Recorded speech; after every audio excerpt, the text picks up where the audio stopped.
کچرته یو منځګزار امام پسې په دویم رکعت کې راغی یا په دریم رکعت کې راغی، یعنې دغه منځګزار نه یو رکعت قضا شوی دی او بیا په آخره کې امام چې کله سلام وګرځول لمونځ یې پوره کړو، نو دغه وروسته مقتدي چې چاته یو رکعت یا 2 رکعت یا 3 رکعته پاتې دي هغه هم په غلطۍ کې امام سره سلام وګرځولو. آیا د دغه منځګزار مونځ مات شو او کنه مونځ کیږي او آیا په دغه منځګزار باندې سجده سهو واجبېږي او کنه واجبېږي؟ ګران کتونکو دا یو ډیره مهمه مسله ده او په هر ځای کې خلک چې جمع کوي او خلکو ته چې دغه مسله را پیښیږي، نو د وجه نه چې دا یو ضروري مسله او په غور سره واوري. ګران کتونکو چې کله ته د امام پسې ودرېدي او تا نه چې دی یو رکعت یا 2 رکعت یا 3 رکعت شوي دي او امام چې دی بیا په آخري رکعت کې سلام وګرځولو او په غلطۍ سره چې دی تا ور سره سلام وګرځولو، نو په دغه صورت کې چې دی 3 صورتونه جوړیږي. یو دا چې کچرته تا امام سره سلام په شریک وګرځول، یعنی امام سلام وګرځولو او تا ور سره سلام وګرځولو، یا چې دی امام نه تا سلام مخکې وګرځولو، نو په دغه دواړو صورتونو کې به تا کچرته خبرې نوي کړي ته ودرېږه او ته دغه خپل مونځ مکمل که یو رکعت درته پاتې وي، که 2 درته پاتې وي، که 3 درته پاتې وي،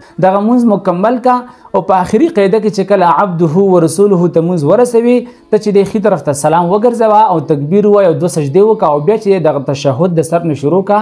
او دغه مونځ چې د آخر ته ورسوه ستا دغه مونځ وشو. دریم صورت دا دی چې که چېرته امام سلام وګرځولو او تا د امام سره سلام هم ونه ګرځولو یا د امام نه مخکې دی ونه ګرځولو، تا دغه سلام چې دی د امام پسې وروسته وګرځولو، نو په دغه صورت کې کتابونه لیکي چې ستا دغه مونځ فاسد شو، ته چې دی دغه مونځ دوباره اعاده وکړي، یعنې دغه مونځ چې دوباره د سر نه راوګرځوه. نو دې د وجې نه په دغه مسله کې ډېر احتیاط پکار دی. که چېرته تا امام نه مخکې سلام وګرځول یا د امام سره سلام وګرځولو، نو په تا باندې چې دی په آخره کې بیا سجده سهو چې داسې خبرې دې نوي کړي چې دغه مونځ سره ماتېږي، ودرېږه مونځ پوره کړه او په آخره کې سجده سهو وکړه ستا دغه مونځ وشو. خو که چېرته دریم صورت کې یعنې د امام پسې د وروستو سلام وګرځولو، نو کتابونه لیکي چې ستا دغه مونځ فاسد شو، ته دغه خپل مونځ دوباره اعاده وکړه او دغه مونځ راوګرځوه. واخر دعوانا ان الحمد لله رب العالمين.